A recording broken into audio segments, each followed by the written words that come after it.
대선 패장인 더불어민주당 이재명 상임고문과 윤석열 대통령 당선인과 단일화를 이뤘던 안철수 대통령직 인수위원장이 대선 이후 불과 2달 만에 이렇게 정치 전면에 다시 나섰습니다. 보궐선거에서 승리해 당내 기반을 다지는 계기로 삼겠다는 계획인데 선거 결과에 두 정치인의 정치적 명운도 걸려 있습니다. 이어서 조성호 기자입니다. 민주당 이재명 상임고문은 국회의원 보궐선거 출마는 물론 총괄 상임선대위원장으로 지방선거전을 이끄는 역할까지 맡았습니다. 초고속 복귀 배경에는 쉽지 않은 수도권 판세를 뒤집는 역할을 해달라는 지도부의 끊임없는 요청이 있었습니다. 우리도 우리가 가진 자원을 최대치로 동원해야 합니다. 이재명 상임 고문을 차출해야 합니다. 이 고문은 보궐선거에 나와야 할 뿐만 아니라 지방선거도 책임지고 지원해야 합니다. 안철수 인수위원장도 인수위 활동을 사실상 마치는 시점에 국회의원에 도전할 뜻을 밝혔습니다. 윤석열 당선인과 단일화 이후 2달 만에 정치 활동에 다시 시동을 건 겁니다. 분당갑에서 가장 먼저 사옥을 지은 것이 안랩입니다.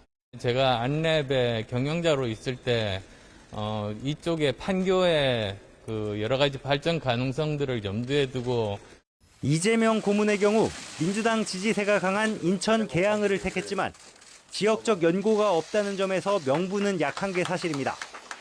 당장 국민의힘은 대장동 의혹 등에 대한 수사를 막으려는 방탄 출마로 규정하고 저격 공천을 예고하고 있습니다. 어떻게든 원내 입성해서 본인에 대해서 진행되려고 하는 여러 수사에 대해 가지고 방탄을 치려고 하는 것이 아니냐라는 의심을 지울 수가 없습니다. 안철수 위원장과 관련해서도 이 고문의 대항마로 인천 계양을에 나서야 한다는 이른바 험지 출마론이 꾸준히 제기되고 있습니다. 또 험지에 가서 우리 외연을 넓히는 활동을 해서 당선되어 오시면 당으로서도 힘이 되고 본인에게도 정말 그 정치적 입지를 넓힐 수 있는 기회가 되지 않을까 하는 생각을 했는데요. 이재명 고문이나 안철수 위원장 모두 국회 입성 뒤 당권을 잡는 경로를 유력하게 검토하는 것으로 알려졌습니다.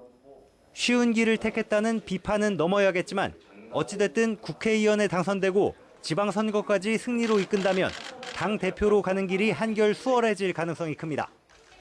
문제는 이게 그리 간단치 않다는 겁니다.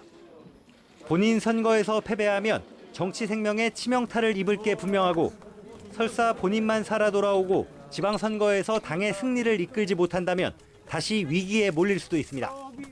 두 거물 정치인이 정치적 명운을 걸고 6월 선거전에 나설 수밖에 없는 이유입니다. YTN 조성호입니다.